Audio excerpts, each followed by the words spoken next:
if we're going to be that professional, then we have to take action for our own lives so that we can be that guide for other people.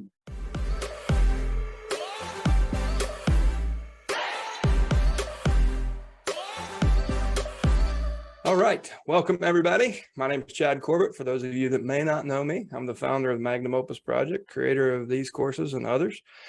And today, these are my favorite calls. So there's a lot of currency in business, a lot of KPIs. How many leads did you produce? How many dollars did you make? How many courses did you sell? The one that matters most to me is how much of an impact did I make? And that's what drives me every day. I hit financial independence, thought I would give up. I thought I would just take the easy life and go be on vacation. And what I learned about myself is I really love teaching and I love contributing and I like to see the impact and I like to see it in your business and I like to see it at the consumer level. And I like to tell these stories. So today you have one of your peers who's generous enough with her time to share her experience after becoming a certified probate real estate specialist through MTI, a certified probate expert through Probate Mastery, and most recently graduated, one of the few early adopters and action takers of the new course Earn. So she highly values education and keeping a high bar for herself professionally in the probate space. And she's getting she's getting a positive result. She's getting the result that everybody wants. So I wanted to have Susan come share her experience, having taken both of these courses, especially jumping on the Earn course very early and completing the Earn course really early and putting that into action. So Susan, welcome to the community and thank you so much for being willing to share today. Thank you, Chad, for inviting me to come on with you. It's an honor. So hopefully I can inspire people to get their certification and get going with it. Let's give them some context. So let's tell them about your business. Like, who are you? Where do you come from? What is it that you do? What do you primarily focus on? So I've been in residential sales since 2014. My first license was in Washington State, and I worked in the greater Seattle and East Side market up there. And it's always been a seller's market for me. I bounced around at different companies, just trying to find my niche. And then in 2019, at the tail end of it, I relocated to California, and it's been pretty good, hit or miss. I joined the company they provided leads and they were okay and all that, but I just never really felt fulfilled completely, just being like a cog in the wheel and just answering the phone. Like it didn't serve my higher purpose, because I love serving the community. And before even real estate, I was a dental hygienist for 25 years, and I worked for the Navy as a civilian hygienist. And so I have a lot of like one-on-one interaction with people, and I gravitate towards the older clientele. I have values that I can align with. They're just really great people who don't really have people looking out for them. And so I always felt like an advocate for them in any way that I could. And then in 2021, though, I had an opportunity to go to law school. So now I'm a second-year law student as well. So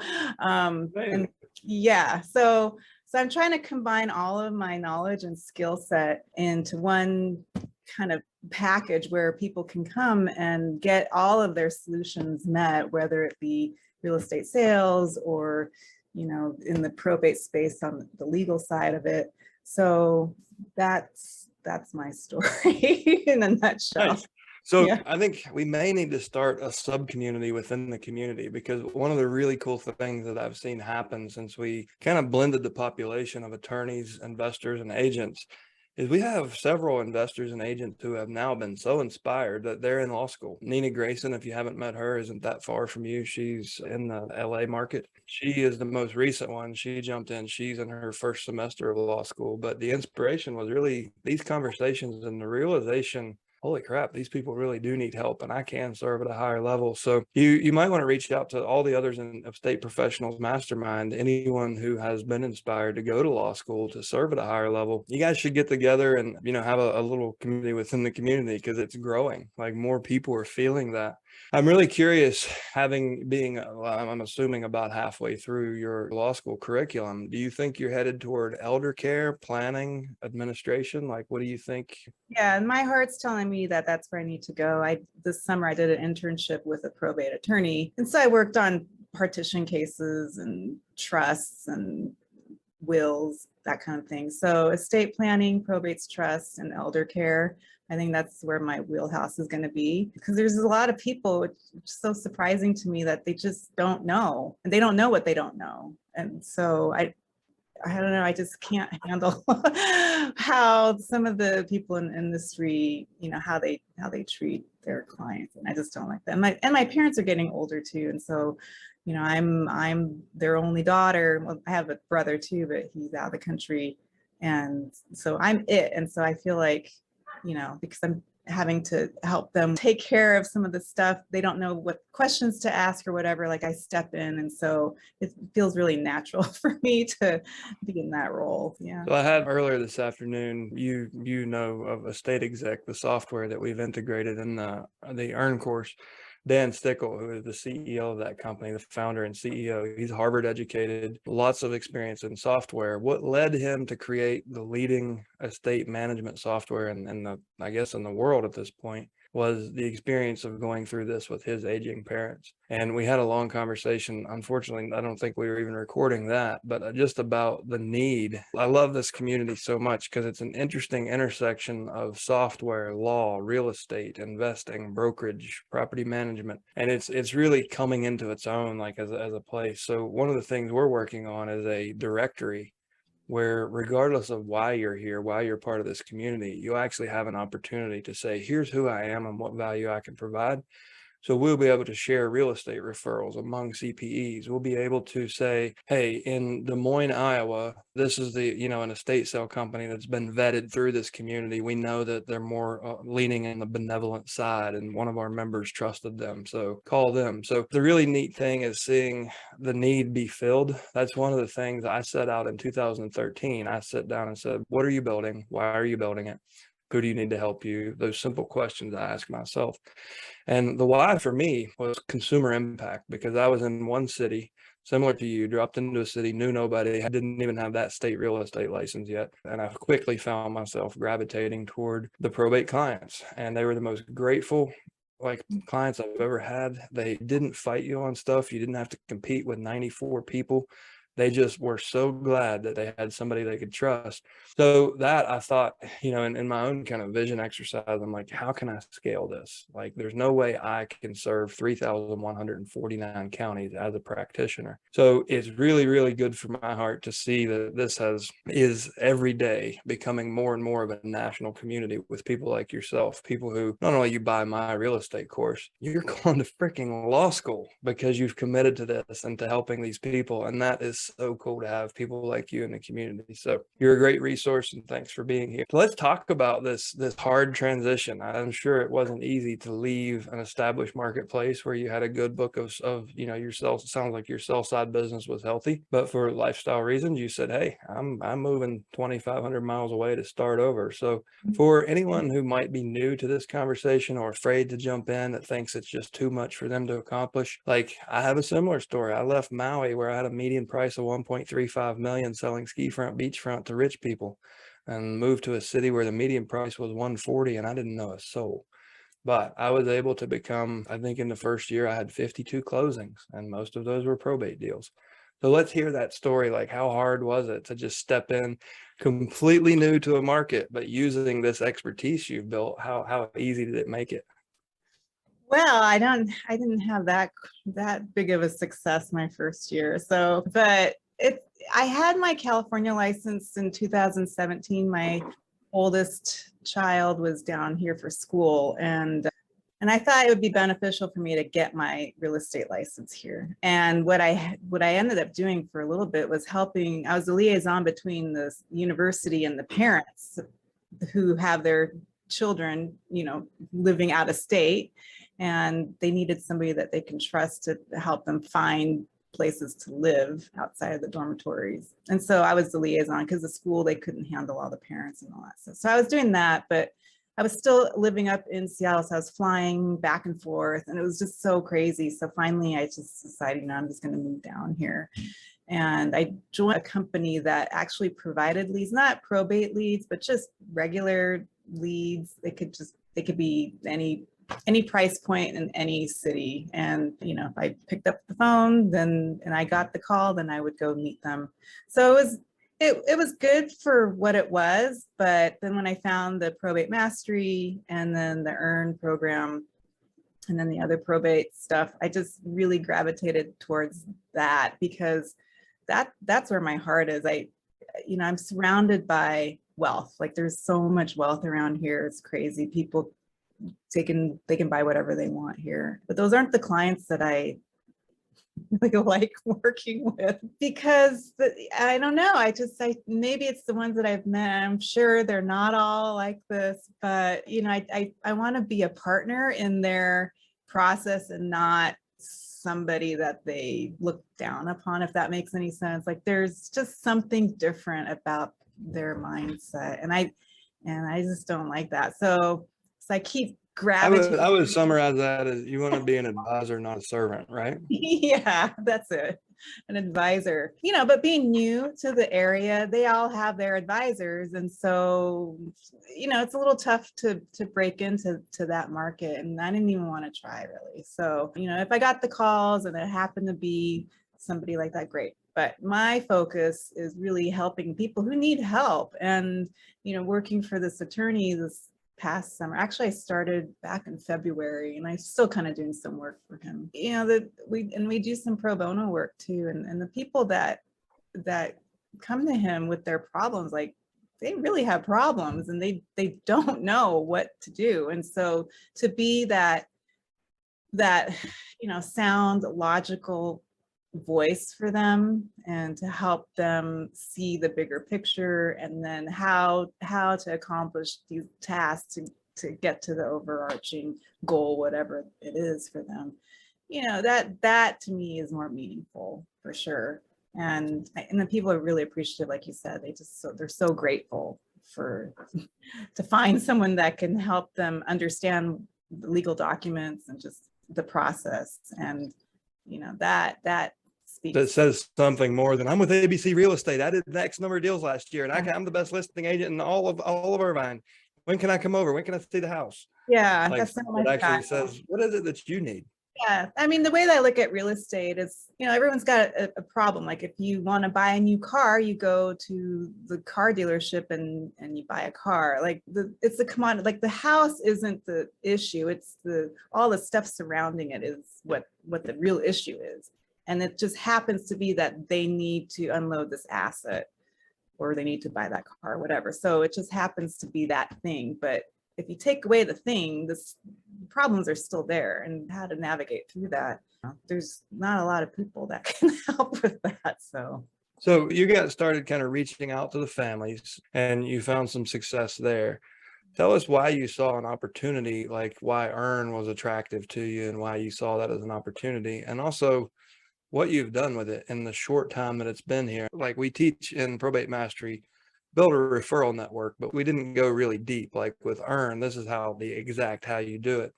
So how would you compare and contrast, and what percentage of your current business or the conversations are coming from the families versus the attorneys now? Wow. Well, I think, the probate mastery is great because it gives you the general, like, this is what you need to do, but it's the mindset too. So if you're going in looking at it like, oh, this is going to be a great, easy niche I can just get into because no one's doing it, then that's the wrong mindset and it's going to backfire, I think. So for me, I got the probate mastery because I wanted to set myself apart, from other agents who say they can do all that stuff, but they don't really know how to do it. And so I need to, for the clients, like when you're searching online, they need to just see something and then they can do more research and dig into that particular person, agent, whoever they're looking at.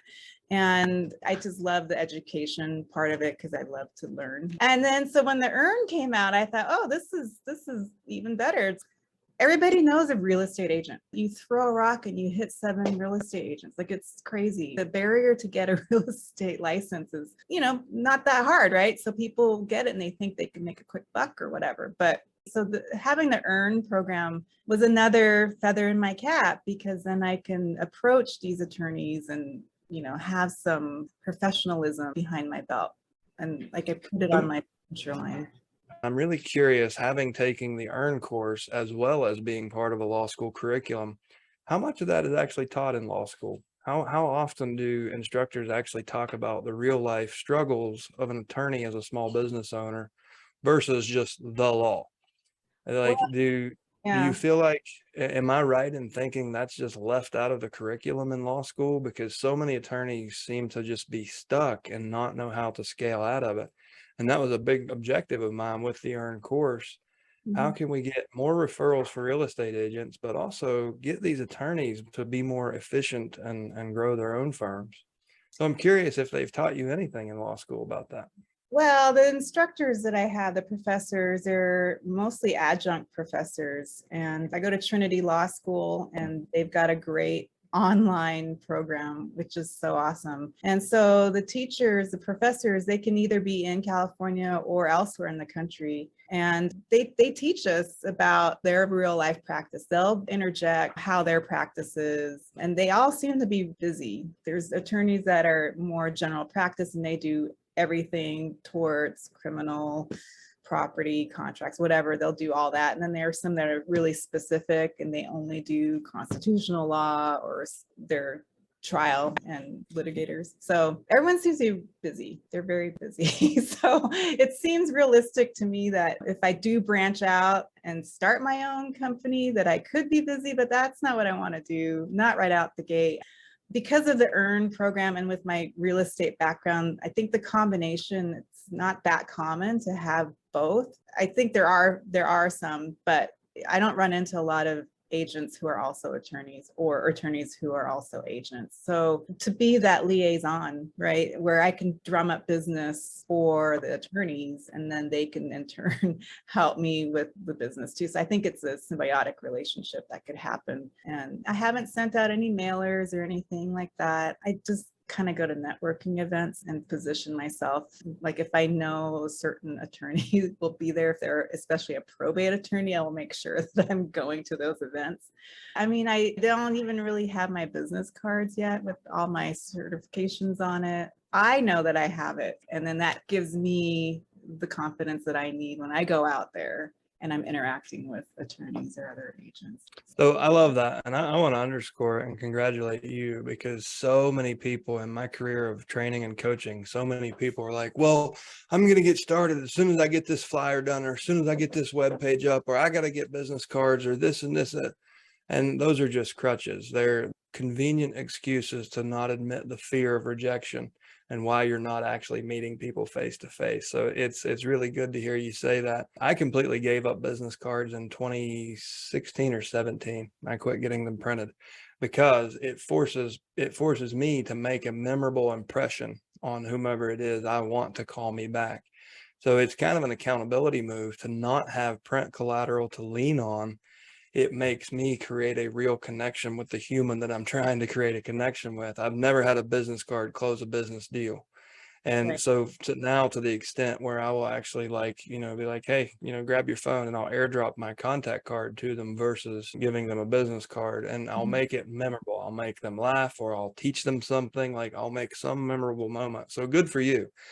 And also, what do you think will be the next thing? Like, of all of the options we gave to earn attorney referrals, It's always a work in progress. I don't know if I'll ever perfect it, but I don't know. I think I'll continue to just meet face to face because, well, I built out LinkedIn and the social media, so that's easy. That's low hanging fruit. So just, getting that so it's consistent across all platforms, I think is really important. So that the message is the same on Instagram, on Facebook, on LinkedIn. Twitter, I don't really use Twitter for work. And then videos, I'm going to be creating a bunch of videos, just educating people really to stay out of probate because it's not a fun place to be. So I'll start with educating people who may or may not know about it, who may or may not be in it, and then also videos when you're in it, what do you do? So one of the things that I wish, and I think it probably needs to be a standalone course for the reasons I already expressed, but one of the things you can do is build a digital course or a video library for all things estate planning. So,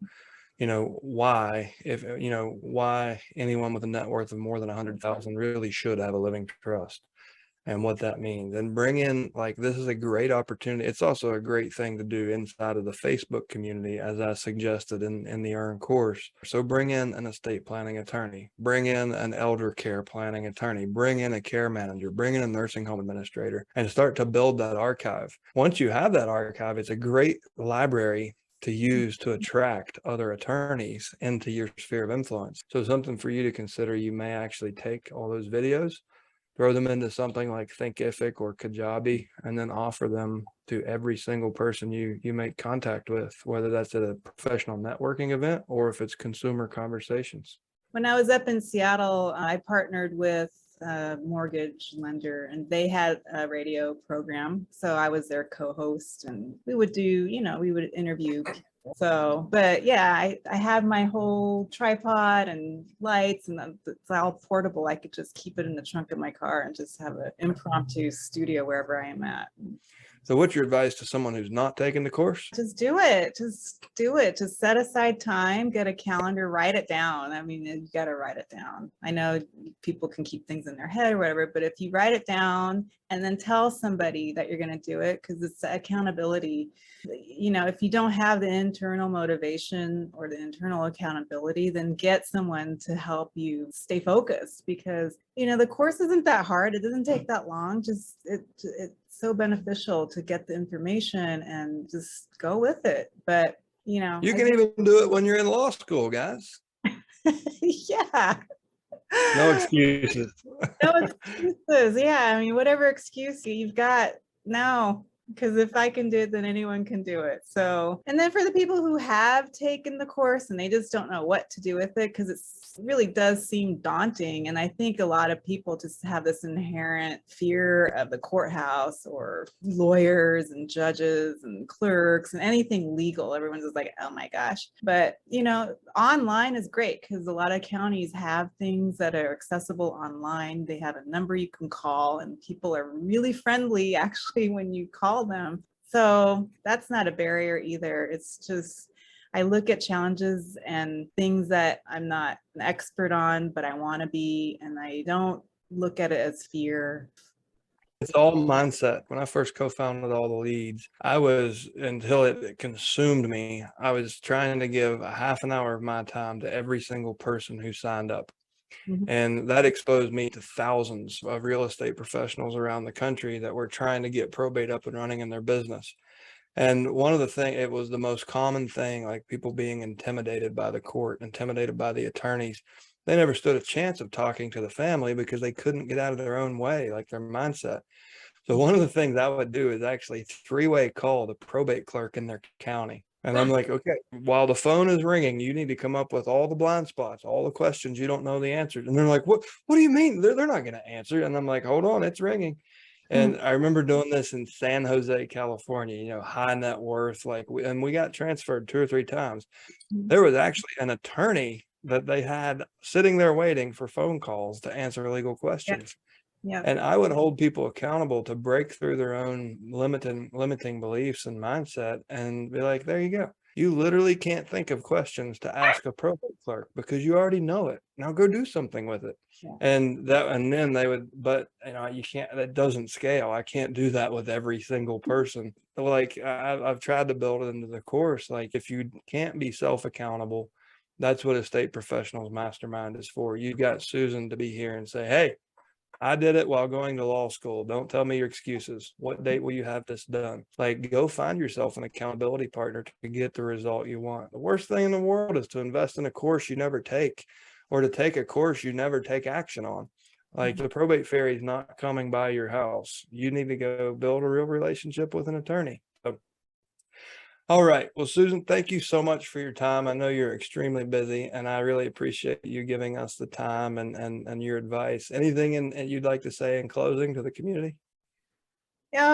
Just take the course, just do it. It's going to change your life, and it's going to give you the confidence that you need, not just in professional, but in all areas of your life, because you're creating your own future, your own destiny, and you're not leaving it into someone else's hands. And especially if you're going to be the advocate for families, to help them navigate through the probate system, they're putting their trust and their life in your hands to help them get through this. But if we're going to be that professional, then we have to take action for our own lives so that we can be that guide for other people. So great advice. So guys, if you want to connect, Susan Chase is in Estate Professionals Mastermind. Is that how you prefer for people to reach out after seeing this? Yeah, the mastermind's great. I've got my email, susan.chase@radiusagent.com. And the last name is spelled a little different. Looks like Chance without the N. And phone number 949-355-5071. That's my direct line. So you guys are special because I'm giving you my direct cell phone. Other than that, no, just connect with me. I'm here for anyone who needs help with any of their real estate probate issues or just want to chat about law school or anything. Awesome. Well, thank you so much for being a valuable part of our community and for being available today. Appreciate your time, and we look forward to watching you grow and celebrating when you graduate law school. We need to have a party for you and Nina when you finish up. So yeah, where's Nina at school? Do you know? I can't remember which school she chose. She's in the Hollywood area. I don't remember which school she's going to. But yeah, I'll call her. Yeah, connect with her. She's really enthusiastic. You guys have a lot in common, I think. So she'll be a great connection. Wow, thank you so much, Chad. I really appreciated this invitation to come on with you and talk to you. Sure. Hopefully we can do more in the future. Thanks so much for your time today. Of course. Thank you. Have a great day. You too.